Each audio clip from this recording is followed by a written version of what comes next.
విజయవాడ దుర్గమ్మ పండుగ కోటి భక్తుల నడుమ జరిగే వేడుక. ఓ విజయవాడ దుర్గమ్మ పండుగ కోటి భక్తుల నడుమ జరిగే వేడుక. కొండ నిండ దీపాలు శతకోటి కాంతి కిరణాలు, కొండ నిండ దీపాలు శతకోటి కాంతి కిరణాలు, పచ్చనైన పందిళ్ళు ఊరంతా పచ్చ తోరణాలు, పచ్చనైన పందిళ్ళు ఊరంతా పచ్చతో. అమ్మవారు నేటికి 60 సంవత్సరాలు సుమారుగా అమ్మవారు భక్తుల వల్ల పూజలు అందుకుంటుంది. అమ్మవారు జీవితం పాలబంద చెరువులోన అమ్మవారి విగ్రహం దొరకడం జరిగింది 60 సంవత్సరాల కిందట. కొందరు రైతులు ఈ అమ్మవారి దిగువ భాగాన చెరువు గట్టు దిగువ భాగాన పంట పొలాలు ఉండేవి. ఆ పంట పొలాల కోసం నిమిత్తం ఆ పంటల కోసం ఈ నీరు తోడడం జరిగింది. జరిగేటప్పుడు ఆ నీరు ఎండిపోయినందువల్ల అందులో ఒక అమ్మవారి విగ్రహం దొరికింది. దొరికిన విగ్రహాన్ని బయట తీసిన రైతులు ఇది అమ్మవారి విగ్రహం అని అన్నారు. అనేటప్పుడు ఈ ఆమదాల వలస ఇప్పుడు మున్సిపాలిటీ ఆ రోజుల్లో వెంకన్న బాబు అనే పురోహితుడు ఉండేవాళ్ళు గ్రామానికి. ఆయన దగ్గరికి వెళ్తే కొందరు రైతులు ఇది అమ్మవారికి సంబంధించింది కనుక దీన్ని అర్హులం కాదు, దీనికి దమ్మల పూజారులు ఉండాలన్నారు. మాది స్వస్థలం కొత్తపేట గుత్తవిల్లి దగ్గర. అక్కడ మా తాతగారు దమ్మల కొండయ్య అనే వ్యక్తి ఉండేవారు. మా తాతగారు పెద్ద వెంకటాపురం. అప్పుడు మాకు ఈ రైతులు మా తాతగారు పిలిపించారు దమ్మల కొండయ్యని. పిలిపించి ఏంటి దీన్ని ఏం చేద్దాం, ఏంటి అమ్మవారు కదా అంటే, సరే ఏముంది పుట్టిన స్వయం విగ్రహం కదా అని చెప్పేసి మా తాతగారు బొట్టు మీద పెట్టడం జరిగింది. అప్పుడు కొంతమంది భక్తులు అలాగే రైతులు కూడా విగ్రహం మీద పెట్టాం కానీ అమ్మవారికి ఈ పేరు పెట్టాలి అని వాళ్ళు డిస్కషన్ చేస్తే, అప్పుడు మా దమ్మల పూజారి అయినటువంటి దమ్మల కొండయ్య గారు ఆ రోజుల్లో అమ్మవారే స్వయంగా చెప్పాలి మనకేం తెలుసు అని 10 మంది సుమారుగా ఆ రోజు ఉన్న జనాల సమక్షంలో చెప్పడం జరిగింది. అప్పుడు అమ్మవారికి ఏంటంటే పలానా రోజు నియమించారు. అమ్మవారికి మంగళవారం మొరాటి పట్టుకు రండి అన్నారు. మొరాటి పట్టుకుని అందరూ కూడా గ్రామంలో ఉన్న ప్రతి ఒక్కరు కూడా అవకాశం ఉన్నంత వరకు భక్తులు ప్రతి ఒక్కరు వచ్చారు. వచ్చి అమ్మవారికి మొరాట్లో పోసిన తర్వాత అమ్మవారు ఒక మీద వాలి స్వయంగా ఇది గ్రామ రిజిస్ట్రేషన్లో పాలబొంద చెరువు కనుక పాలబొంద చెరువులో నేను పుట్టాను కనుక నాకు పాలపొలమ్మ తల్లి అనే పేరు పెట్టవలసిందిగా అని అమ్మవారి స్వయంగా కోరడం జరిగింది. అప్పటి నుంచి ఈ రోజు వరకు కూడా ప్రతి ఒక్కరు కూడా కోరికలు తీరుస్తూ అది మంచిగా 60 సంవత్సరాలు అవుతుంది సుమారుగా. ఈరోజు ఆమె తల్లిని ప్రతి ఒక్కరు కూడా దర్శనం చేస్తూ ప్రతి వాళ్ళు మొక్కులు తీర్చుకొని వాళ్ళు మొక్కులు అమ్మవారు నిదర్శనం వల్ల తీరినందువల్ల ఒక నమ్మకం ఏర్పడి ప్రతి ఒక్కరు కూడా తండోలుగా అమ్మవారికి ప్రత్యేక రోజు మంగళవారం అని పిలువబడింది. ఆ రోజు ప్రతి ఒక్కరు కూడా గ్రామంలోని ప్రతి ఒక్కరు కూడా ఏ పని చేసినా అమ్మవారికి దైవ దర్శనం చేసుకొని బయటకు వెళ్ళడం జరుగుతుంది. ప్రతిరోజు కూడా గ్రామంలోని ప్రతి సాగుకారులు కానీ ప్రతి ఒక్కరు కూడా కులాల అతీతంగా ప్రతి ఒక్కరు కూడా అమ్మవారి దగ్గరికి వచ్చేసి ప్రతి ఒక్కరు కూడా తల్లిని దర్శనం చేసుకొని బయటకు వెళ్తారు. ఇది ఒక సెంటిమెంట్గా ఈ ఆమదాల వలస గ్రామ దేవత అయిన పాలపొలం తల్లికి ఒక సెంటిమెంట్గా ప్రతి ఒక్కరు కొలుస్తారు. అంచెంచెలుగా ఇది భక్తులు విరాళాలు కోరిక మేరకు కమిటీ పూజారులు కూడా అమ్మవారికి ఇలా చేసేసి అంచెంచెలుగా పూర్వమంతే అమ్మవారికి గుడి గోపురాలు ఉండేవి కాదు. పల్లెటూరులో నీలమ్మ తల్లి ఎలా ఉండేది విగ్రహం, చిన్న విగ్రహం రాతి విగ్రహం అక్కడ ఉండేది స్వయంభూ. అక్కడ ఒక నీలమ్మ తల్లి గుడిలో చిన్న గుడి కట్టారు. ముందు పందిరేశారు, పందిరితో గుడి కట్టారు సౌకర్యాలు. అలాగా అమ్మవారు ఈరోజు ఈ దేవాలయం ఇంత పెద్ద డెవలప్ జరిగింది.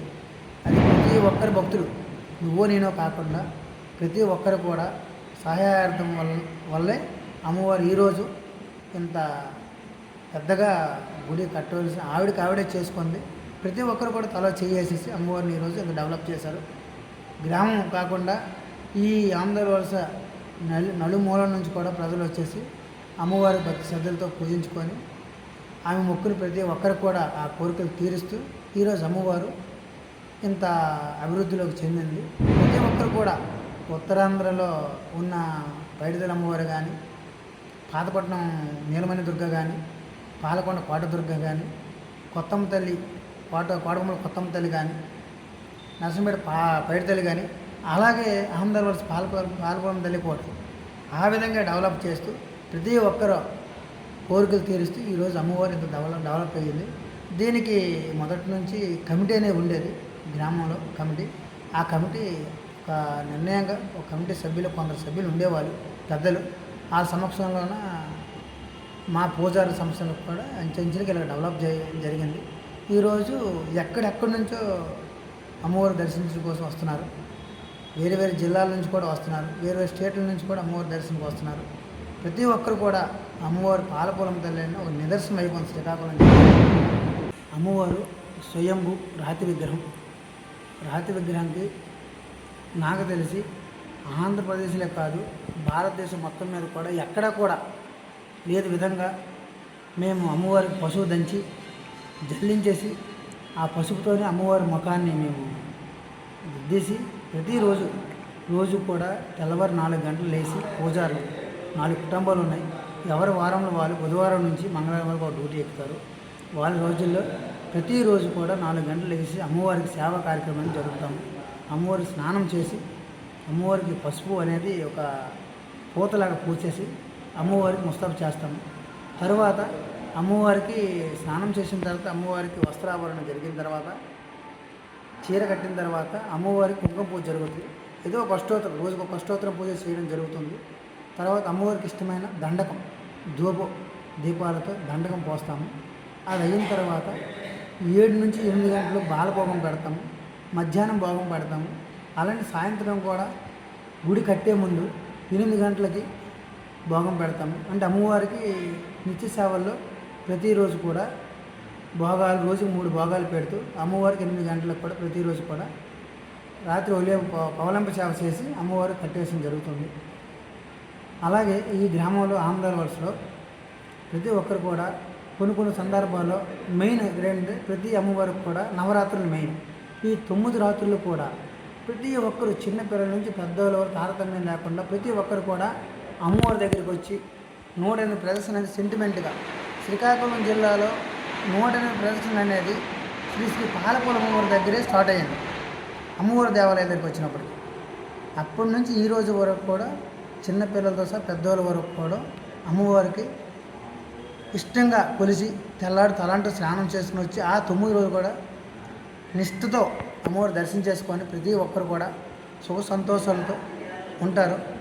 అమ్మవారు అంటే చాలా ప్రీతి ప్రతి ఒక్కరికి కూడా. గ్రామంలో మెయిన్ మనకైతే దసరా నవరాత్రులు చాలా బాగా జరుపుకుంటాము. హోమ పూజ కూడా చేస్తాము. అమ్మవారికి చాలా ఆనందమైన రోజుల్లో వరకు అమ్మవారికి ఇష్టమైన రోజులు నవరాత్రులు. అదే కాకుండా ఆషాఢ మాసంలో 4 వారాలు ఆడపిల్ల అసిరితల్లి ఒకటి అంటారు.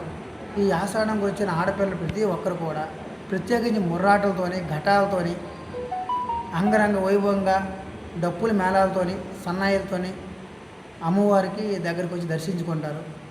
అలానే ఇయర్లీ కూడా ప్రతి సంవత్సరం కూడా మార్చి ఏప్రిల్ మే నెలలో ఈ 3 నెలలు అహ్మదాబాద్ ఎన్ని వీధులు ఉన్నాయో ఒక్కొక్క వీధి ఒక్కొక్క వారంలో ఆ 3 నెలలు కూడా ఒక్కొక్క వారం ఎంచుకుంటారు.